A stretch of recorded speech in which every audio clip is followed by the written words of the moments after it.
சகோதர சகோதரிக்காக நாங்கள் இன்றைக்கு விசேஷ நற்செய்தியை சொல்ல வந்திருக்கிறோம். எனக்கு அருமையான சகோதர சகோதரிகளே, இந்த வார்த்தையை தயவு செய்து கேளுங்க. இந்த வார்த்தை உங்க வாழ்க்கையை ஒரு நொடி பொழுதில் மாற்றும். இன்னைக்கு கண்ணீரோட கவலையோட இந்த குடியிருப்புல நீங்க இருக்கலாம்.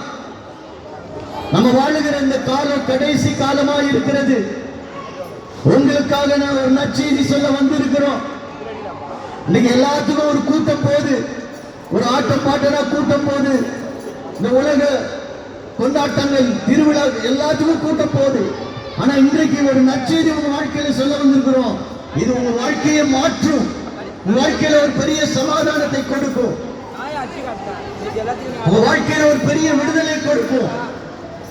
ஆம் பிரியமானவர்களே, நற்செய்தி என்றால் உங்க வாழ்க்கையை மாற்றக்கூடியதுதான் நற்செய்தி. இன்னைக்கு சமுதாயத்தில் எல்லாமே கெட்ட செய்தியை தான் பார்க்கிறோம்.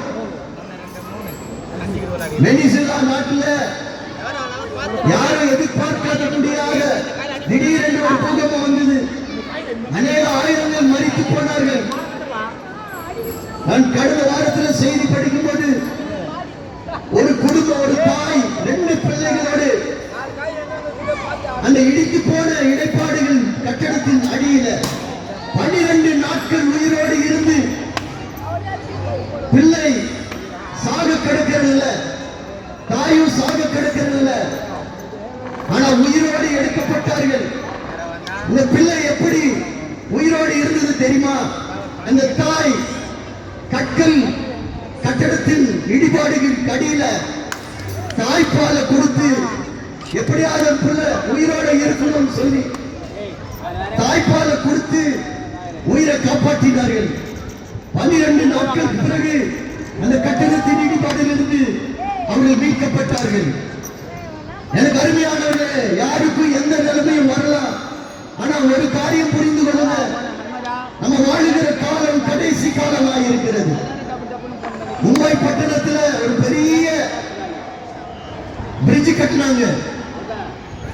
வேகமா அந்த ரோடு வழியா போனா எக்ஸ்பிரஸ் வேன்னு சொல்லுவாங்க.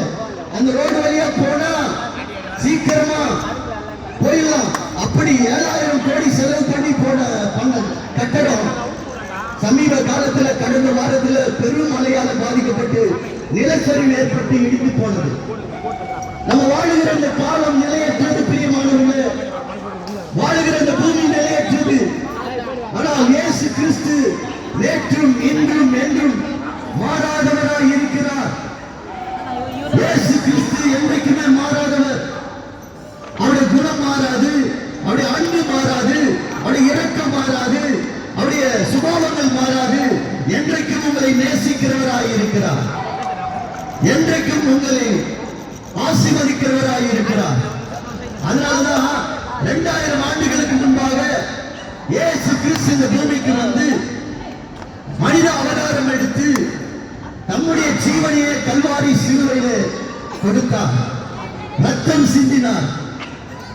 எனக்கு அருமையானவர்களே, வேற எந்த மனுஷனும் மற்றவர்களுக்காக இப்படிப்பட்ட ஒரு நிந்தையும் அவமானங்களையும் கஷ்டமே பட மாட்டான். பைபிள் வசனம் சொல்லுது, இயேசு கிறிஸ்து எல்லா மனுஷனுக்காகவும் கசைவாரினால 40 குறைய 39 தடவை கசைவாரினால அடிக்கப்பட்டார். யோசித்து பாருங்க பிரியமானவர்களே, அந்த கசைவாரி எப்படிப்பட்டது என்றால், ஒரு இடுப்புல கட்டுற பெல்ட், அது காட்டில் மிக தடிமான ஒரு பெல்ட். அதுல ஆணி, எலும்பு, துண்டு இதெல்லாம் சேர்க்கப்பட்டு அதனால இயேசு கிறிஸ்துவை அடித்தார்கள்.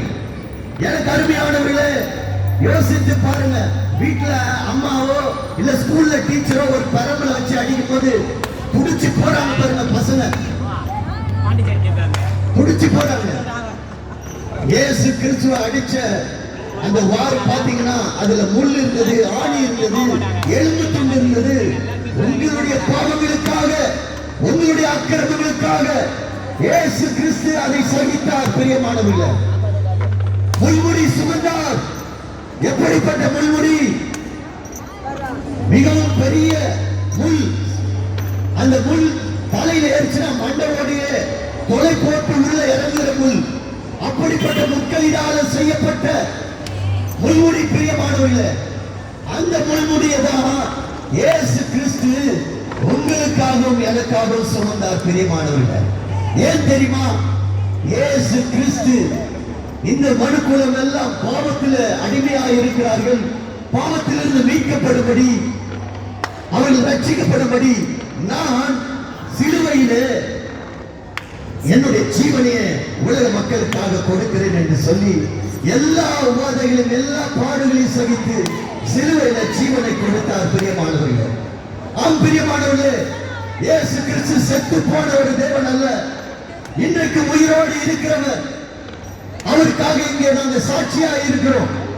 இயேசு கிறிஸ்து என் வாழ்க்கையை மாற்றினார். இயேசு கிறிஸ்து உயிருள்ள தேவன் என்று நம்பி அவரை தேடி